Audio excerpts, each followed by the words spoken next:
ہوگا انشاءاللہ وہ ساتھ ساتھ پڑھے گا، اسے پتہ چلے گا کہ اللہ تعالیٰ سے میں مانگ کیا رہا ہوں۔ چوتھا ذکر میں نے بتایا تھا سنن ابی داؤد سے۔ اچھا، یہ جو لا الہ الا اللہ وحدہ لا شریک لہ ہے، اس کو 100 دفعہ پڑھنے کی فضیلت بھی آئی ہے۔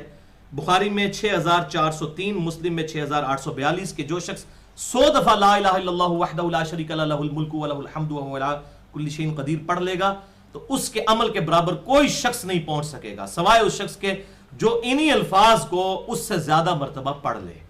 تو یہ 100 دفعہ بھی پڑھا جا سکتا ہے، لیکن وہ مشکل کام ہے۔ 10 دفعہ پڑھیں، 100 دفعہ پڑھ سکتے ہیں تو پڑھیں، لیکن باقاعدگی کے ساتھ۔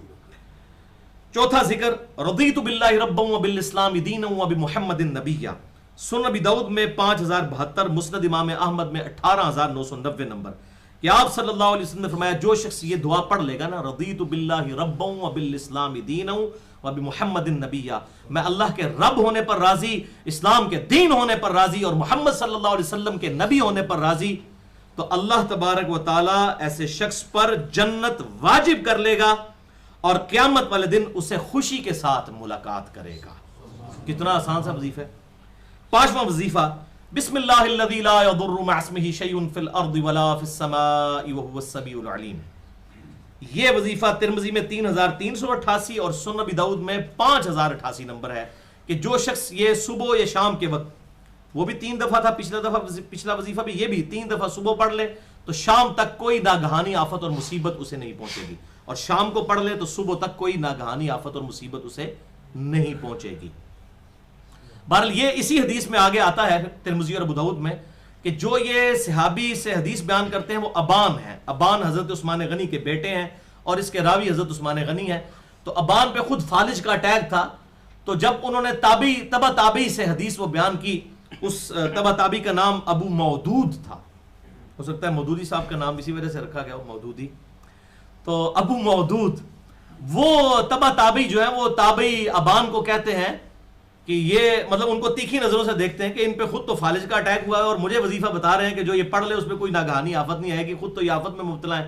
تو انہوں نے کہا مجھے اس طرح مت دیکھ، واللہ اس دن اللہ کی تقدیر مجھ پر غالب آئی، میں یہ دعا پڑھنا بھول گیا تھا، اس لیے یہ میری حالت تو دیکھ رہا ہے۔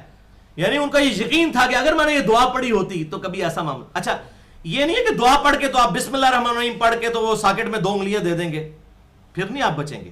یہ کوئی ناگہانی آفت آنے والی ہو وہ بچے گی۔ یہ نہیں ہے کہ کوئی اس کو ٹیسٹ کرنا شروع کر دے کہ جی میں پڑھوں گا تو جو اب میں جو ہے جناب ساکٹ میں 2 انگلیاں گھسا دوں یا وہ شیر کے منہ میں جا کے ہاتھ دے دوں، نہیں، اس طرح نہیں ہے، اس چیز کی گارنٹی نہیں دی گی، وہ پھر تقدیر واجب ہو جائے گی۔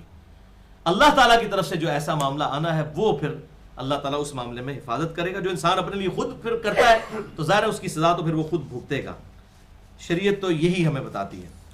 چھٹا ذکر صحیح مسلم میں 6880، مسند امام احمد میں 7885، جلد 2 صفحہ 290 پر ایک صحابی کو بچھو نے ڈس لیا۔ آپ صلی اللہ علیہ وسلم نے فرمایا اگر تو نے شام کے وقت یہ 3 دفعہ پڑھ لیا ہوتا نا، اعوذ بکلمات اللہ التامات من شر ما خلق، پھر بچھو کا ڈنگ تجھے اثر نہ کرتا۔ اچھا، تو اسی میں امپلائیڈ ہے کہ اگر کوئی صبح کے وقت پڑھ لے تو شام تک وہ محفوظ رہے گا۔ حدیث میں موجود نہیں، لیکن اسی سے اجتہاداً یہ نکالا گیا ہے کہ صبح بھی یہ 3 دفعہ پڑھ لیا جائے اور شام کو بھی پڑھ لیا جائے۔ رات کا ذکر اس لیے حدیث میں آیا کہ عموماً رات کے وقت اس قسم کے جانور نکلتے ہیں، ورنہ اس کے اندر امپلائیڈ ہے حفاظت کے لیے۔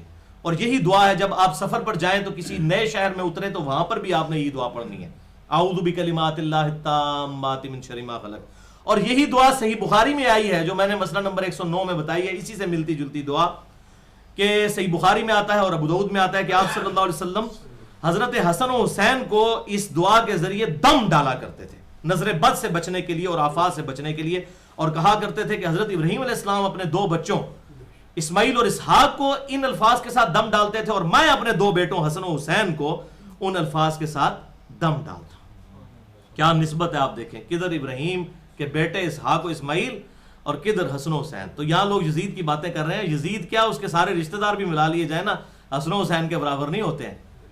تو وہ کیا الفاظ تھے؟ اعوذ بکلمات اللہ التامہ من کل شیطان وہامہ ومن کل عین لامہ، میں اللہ کے کلمات تامہ کی پناہ حاصل کرتا ہوں ہر تکلیف دینے والی چیز سے اور ہر شیطان سے اور ہر نظر بد سے۔ تو یہ جو ہے آپ صلی اللہ علیہ وسلم دم کیا کرتے تھے۔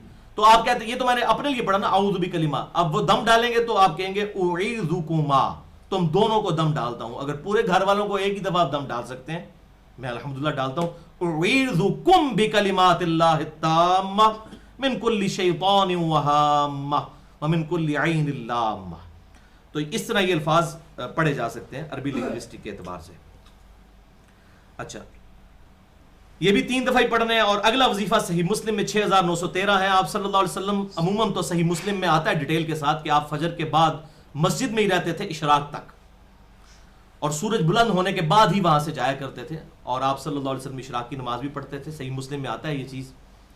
یہ صحیح مسلم کی ایک اور حدیث ہے 6913 کہ ایک دن آپ کو نکلنا پڑا فجر پڑھ کے، کہیں جانا پڑا. آپ صلی اللہ علیہ وسلم جب نکلے گھر سے تو آپ کی جو زوجہ محترمہ تھی سیدہ جویریہ رضی اللہ تعالی عنہا، وہ مصلی پر بیٹھ کے اللہ کا ذکر کر رہی تھی. آپ صلی اللہ علیہ وسلم گئے اور کافی دیر بعد واپس آئے، سورج کافی بلند ہو چکا تھا، تو ابھی تک حضور کی بیوی وہ بیٹھ کر ذکر کر رہی تھی مصلی پر.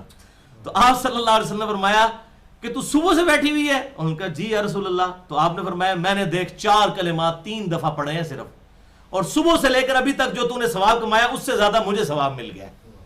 4 کلمات 3 دفعہ، سبحان اللہ وبحمدہ عدد خلقہ ورضا نفسہ وزنۃ عرشہ ومداد کلماتہ.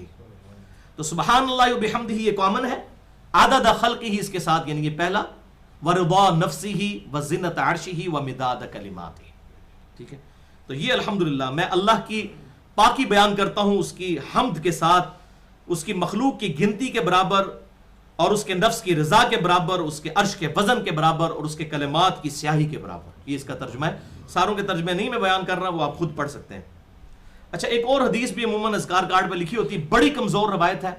شیخ البانی نے بھی جب اس کے اوپر حسن لغیری کا ہی حکم لگایا ہے، کوئی مضبوط نہیں، اور بڑا ڈرتے ڈرتے انہوں نے کہا ہے کہ انشاءاللہ پہنچ ہی جائے گی گھسٹ کے حسن درجے تک، حالانکہ یہ بالکل مردود روایت ہے. اس میں جعفر بن میمون راوی جو ہے وہ پکے ضعیف راوی ہیں. جمہور محدثین کے نزدیک وہ اللہم عافنی فی بدنی والی دعا، تو یہ دعا جو ہے سنن نبی داؤد میں 5090 نمبر حدیث، یہ روایت سند سے ثابت نہیں. میں نے اس کارڈ پہ لکھ بھی دیا ہے، بس اتنا ہی لکھا ہے ٹکڑا، پوری دعا نہیں لکھی چونکہ یہ ثابت نہیں تھی، لوگ پڑھتے تھے. اگر کوئی پڑھ رہا ہے دعا کے طور پہ ہم اسے منع نہیں کرتے ہیں، لیکن بہرحال وہ اگر اس فضیلت کے اعتبار سے باقی دعاؤں کے اوپر زیادہ توجہ دے.